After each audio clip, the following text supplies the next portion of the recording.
দেশের ফুটবল ইতিহাসে এমন দৃশ্য বিরল। হোম অফ ফুটবলে বাংলাদেশ সরকারের প্রধানমন্ত্রী তারেক রহমান ৯০-এর দশকে ঢাকার মাঠ মাতানো ফুটবলারদের নিয়ে বাংলাদেশ ফুটবল ফেডারেশন আয়োজিত প্রীতি ম্যাচ দেখতে জাতীয় স্টেডিয়ামে হাজির প্রধানমন্ত্রী, সঙ্গে কন্যা জাইমা রহমান। ম্যাচ শুরুর আগে ফুটবলারদের সঙ্গে স্বাধীনতা দিবসের শুভেচ্ছা বিনিময় করেন তারেক রহমান। প্রেসিডেন্ট বক্স কিংবা ভিআইপি গ্যালারিতে নয়, কন্যাকে নিয়ে প্রধানমন্ত্রী ম্যাচ দেখলেন জাতীয় স্টেডিয়ামের ডাগআউটে বসেই।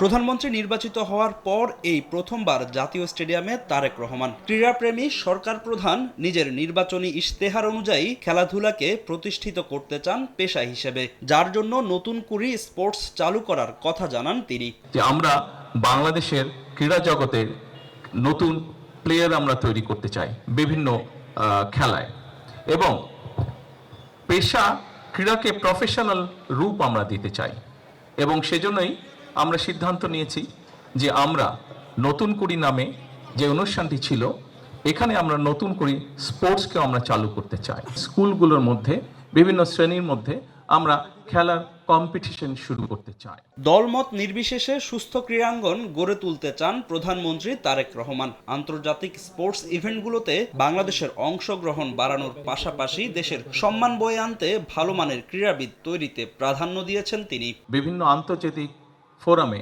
যেই খেলাগুলো অনুষ্ঠিত হয়ে থাকে, সেখানে আরও কিভাবে বেশিভাবে আমরা দেশের জন্য সম্মান বয়ে আনতে পারি, এবং তার জন্য আমরা সুন্দরভাবে আমরা ভালো খেলোয়াড় তৈরি করতে পারি, সেটিরও আমাদের পরিকল্পনা আছে, সেটিও আমাদের চেষ্টা আছে। ম্যাচ শেষে সাবেক খেলোয়াড়দের মাঝে পুরস্কার বিতরণ করেন প্রধানমন্ত্রী তারেক রহমান।